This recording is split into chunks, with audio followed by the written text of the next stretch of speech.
Namaste. Tonight I'm going to read Book 3, Chapter 27, on the virgins fit to be worshipped and the glory of the Devi. Vakratuna Mahakaya Surya Koti Samaprabha Nidavigna.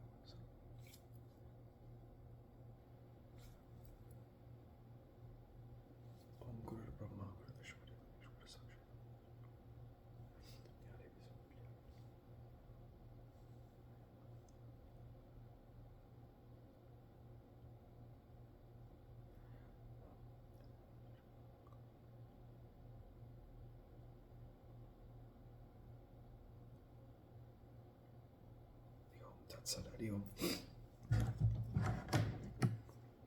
Vyasa said, O king, those Kumaris who are defective in limbs, who are lepers, who are filled with sores and ulcers over their bodies, whose bodies emit offensive smell and whose bodies are polluted, or those who are of a bad family are never to be accepted for worship in the Navaratra ceremony festival. Those who are born blind, who are squint-eyed, who are blind of one eye, or of disgraceful appearance, whose bodies are overgrown with hairs, or who are diseased, or who are in their menstruation, or in any other signs,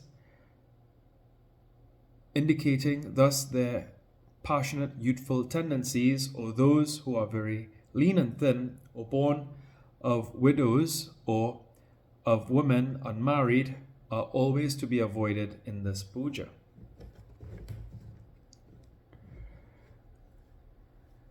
O king, it is only the healthy, graceful, beautiful, without any ulcers, and who are not bastards, those virgins are to be selected for the Kumari puja.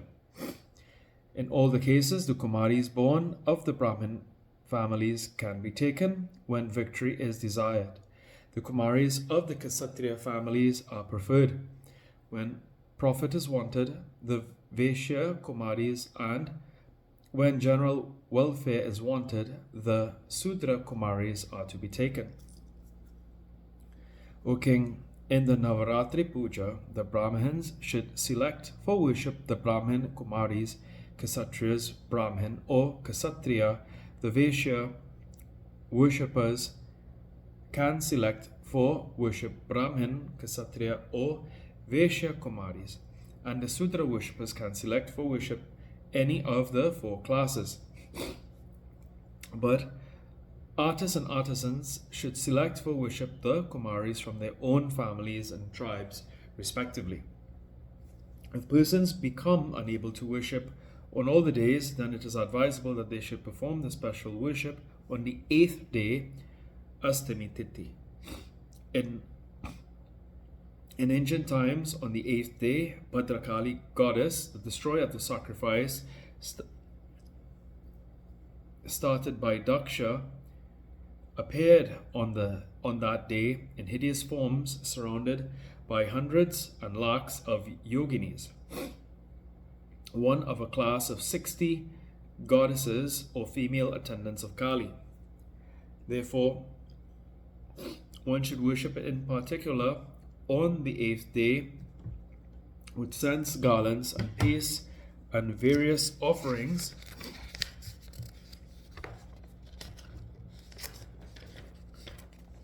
on this day.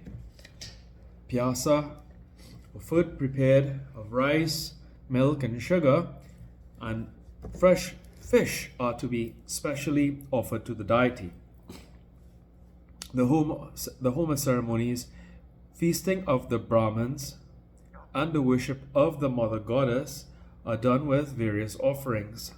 Fruits and flowers are in good quantities. O king, those who are unable to observe the fasting in this Navaratra Puja will reap the same fruits if they observe fasting for the 3 days only, the Saptami, the Ashtami, and Navami Tithis. On the 7th, 8th, and 9th days, in these 3 Tithis, lunar days, if one worships with devotion, one will acquire all the merits. When the Devis worship Homa, Kumari worship, and the feasting of the Brahmanas, all these are done, know that the Navaratri Puja is completed. O Janamajaya, no worship or vow or charitable gifts extant in this world can be compared as regards their meritorious effects with this Navaratra Puja. On observing this Navaratam Vrata, one gets riches, crops, sons and grandsons, prosperity and happiness, longevity, health and heaven, and even the final beatitude. Those who are desirous of learning, riches, or sons will get them all if they perform this most auspicious Navaratra ceremony, able to confer fortunes on the devotees. On the performance of the sacrifice, those who want learning get all the learning, and he who is deprived of his kingdom will get back all his kingdoms. Those who did not in their previous births perform this meritorious vow, they become diseased, poor, and devoid of sons in their present births. Those women that are barren, or widows, or devoid of sons, infer that they never, in their previous births, performed the sacrifice. Those who have not performed the Navaratra ceremony, how can they acquire riches in this world and acquire happiness and peace in the next? He who has worshipped the goddess Bhagavati Bhavani Devi with young leaves of the bale tree besmeared with red sandal paste, it is he that will undoubtedly become the king in this world. That man who has failed to worship the goddess of the whole universe, who fructifies all the pursuits of human life, who destroys all the troubles, pains, and miseries, who is all suspicious, who is all suspicious, Bhagavati Bhavani, that fellow is sure to pass his days in this world, wretched, impoverished, and surrounded by his enemies on all sides. When Hari, Hara, Brahma, Indra, fire, Varuna, Kuvera, and the sun, when all these possessing all the wealth and powers and filled with the highest felicities,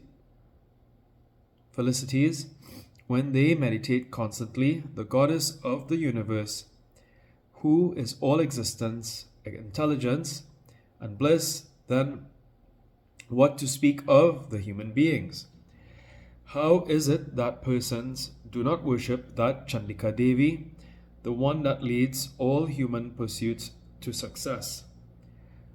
Why should not the people worship the goddess Bhavani, the bestower of all happiness, whose other names are Swaha and Svadha?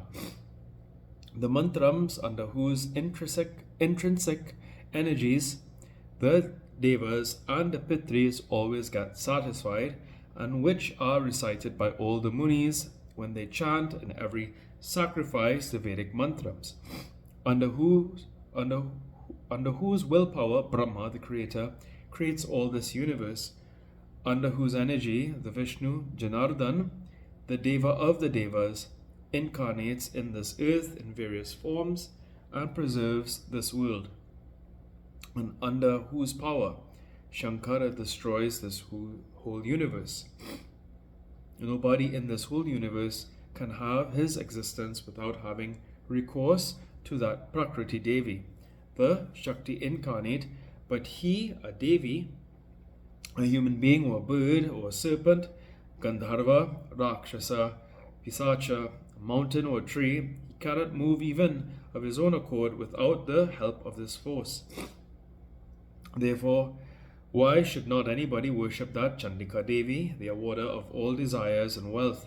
And how is it that a man desiring one of the four objects of human pursuits, dharma, wealth, desires, and the final beatitude, observes not the vow regarding that deity?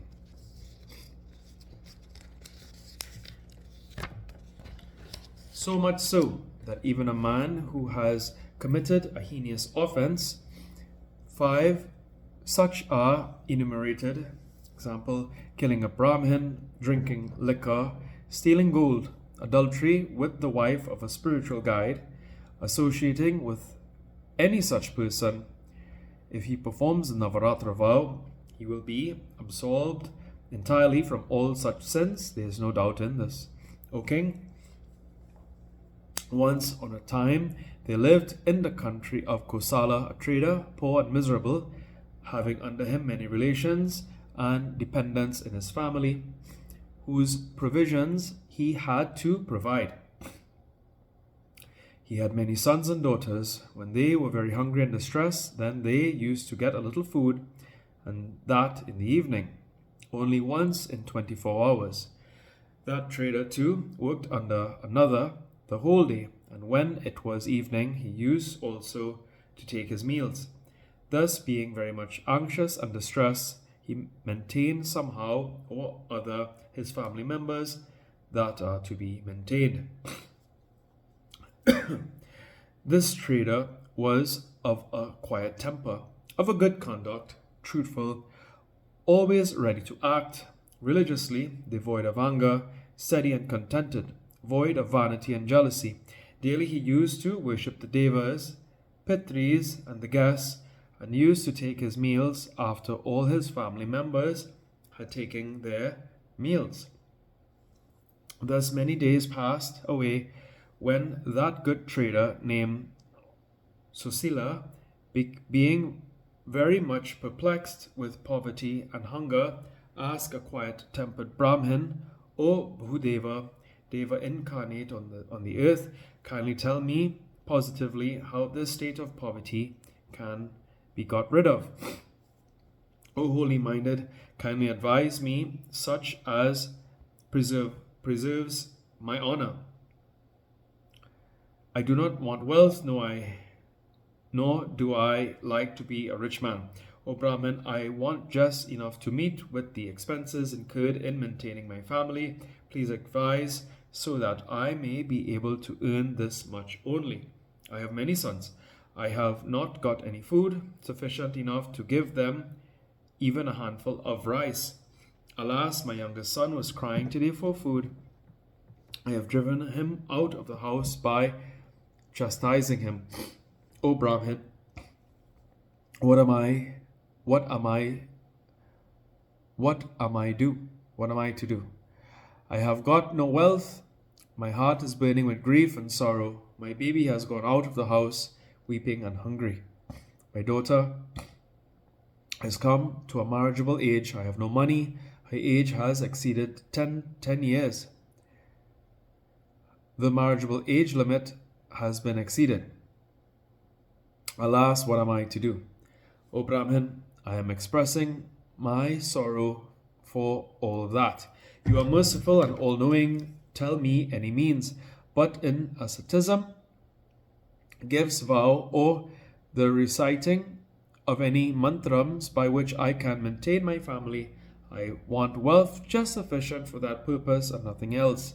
O high-minded one, kindly devise and tell me some means by which my family members become happy in this world.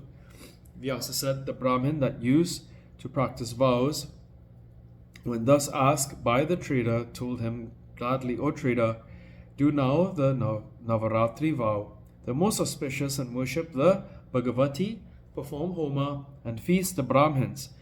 Have the Vedas and the Puranas recited, and recite then slowly the Shakti Mantram, and try as much as you can to do other concomitant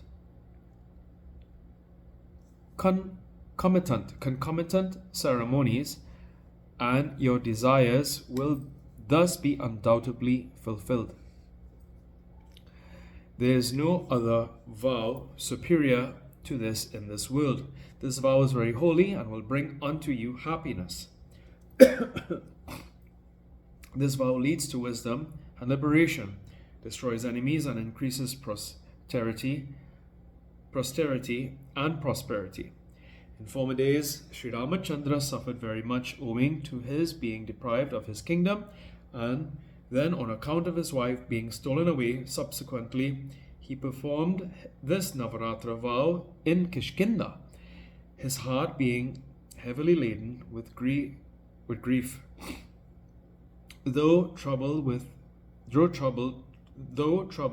very much on account of the bereavement of Sita, still Ramachandra observed the vow of Navaratra and worshipped the goddess according to the prescribed rules and rites.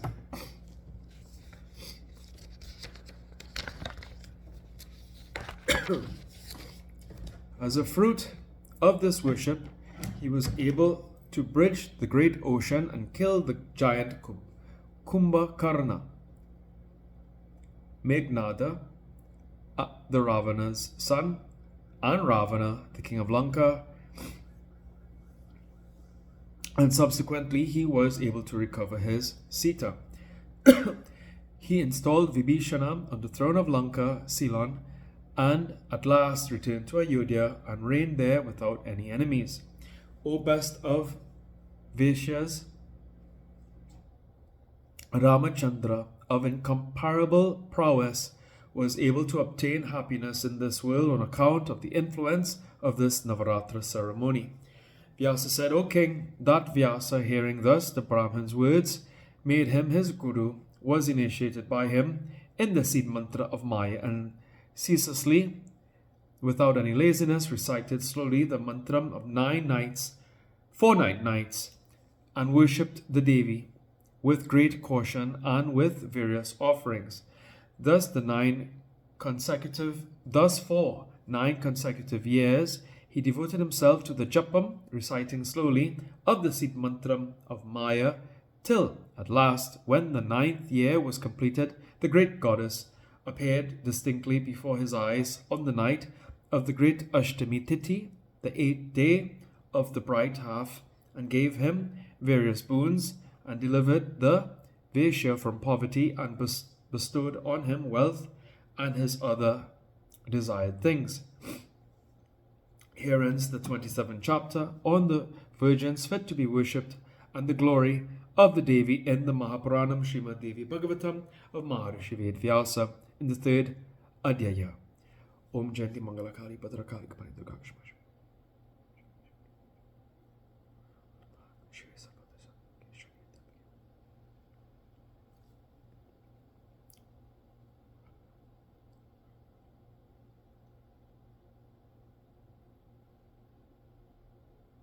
Om Tuya Mata Chapita.